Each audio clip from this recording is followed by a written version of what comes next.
Thomas Holliday YouTube video blog.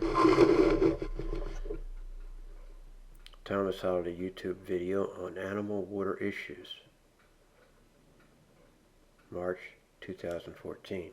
From the book Drinking Water for Chipmunks by Thomas Holliday. Chapter 2. How water is used in animal bodies. If we are going to review the issues of drinking water in animals, especially wildlife, then we have to understand how the water will be used in the bodies of animals. Yes, it's essentially the same life-giving use that water is put to in the bodies of another animal, the human.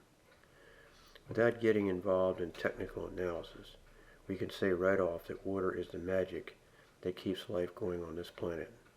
In the body of all creatures, it aids in replicating life. Since it can help to break down solids like food, it can help in the chemical reactions that are so necessary to get benefits.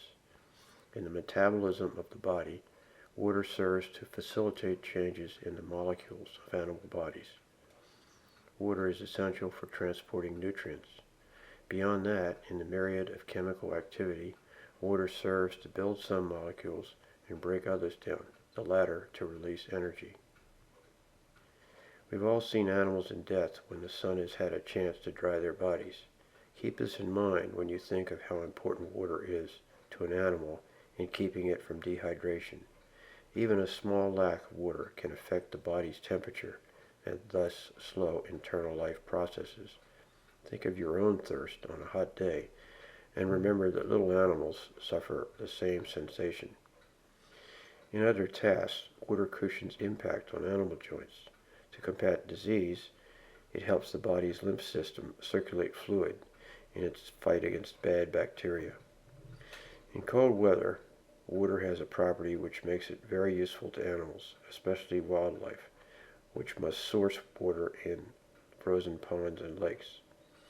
Since water has a lower density when it freezes, it can float as ice on top of liquid water. As a result, animals can drink liquid water below the ice on the surface. If it did not have this density property, animals in cold weather would be unable to find liquid water, as non-floating ice would eventually force all liquid to the surface to be frozen.